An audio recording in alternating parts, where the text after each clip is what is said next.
Moi, je suis quelqu'un qui déteste la télévision, hein. Je la regardais beaucoup quand j'étais enfant, mais depuis de nombreuses années, je l'ai tout simplement banni de ma vie. Et bon, aujourd'hui, on n'est pas là pour parler de la télévision française et de ses émissions puant la grosse merde à chier, bien heureusement. On va s'intéresser à la télévision japonaise qui comporte des émissions relativement différentes. Allez, c'est parti pour 5 émissions japonaises totalement what the fuck. Let's go!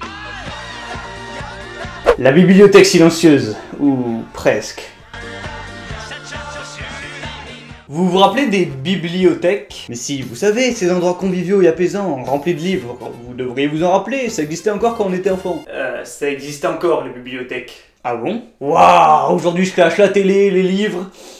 Je suis chaud. Bon, revenons au vif du sujet, s'il vous plaît. Cette émission japonaise datant des années 90 est juste géniale, vous allez vite comprendre pourquoi. Les règles du jeu sont simples, 6 participants s'assoient autour d'une table, et à l'aide de cartes en bois, ils désignent chaque tour un perdant qui aura tiré la mauvaise carte. Et ce dernier va, à cause de sa malchance, subir un châtiment. Mais le châtiment, c'est pas de répondre à une question ou être éliminé, absolument pas. C'est plutôt des trucs du genre... se faire défoncer le cul à genouiller sur une table, s'enfiler un tube de wasabi dans le pif ou se faire latter les burnes. C'est beau putain. Et les autres participants doivent regarder le spectacle sans rigoler, sinon ils se font défoncer à leur tour. Et le pire c'est qu'à côté de tout ça, t'as des étudiants qui révisent au calme. Le Total Wipeout Hardcore.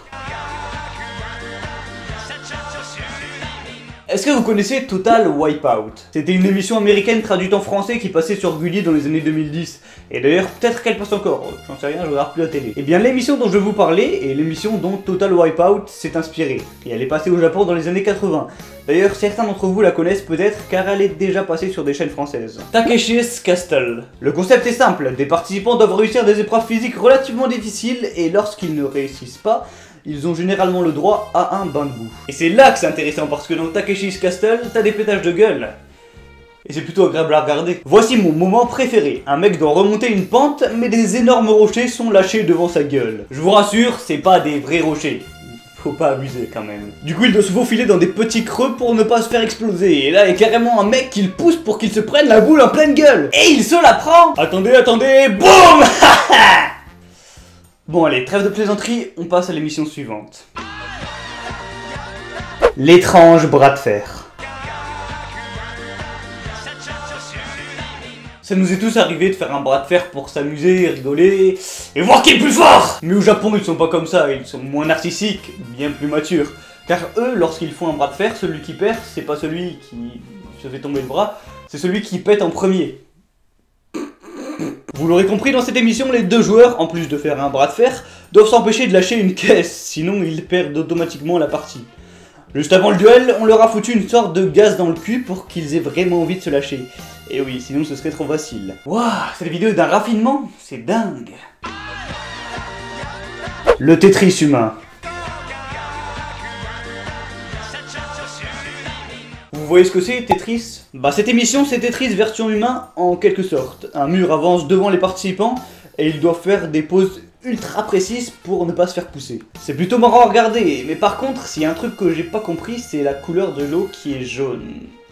C'est quand même pas de la pisse j'espère. Et après tout ce qu'on a vu, ils en sont capables. Le toboggan escalier. Faire du toboggan, c'est cool. Mais faire du toboggan escalier...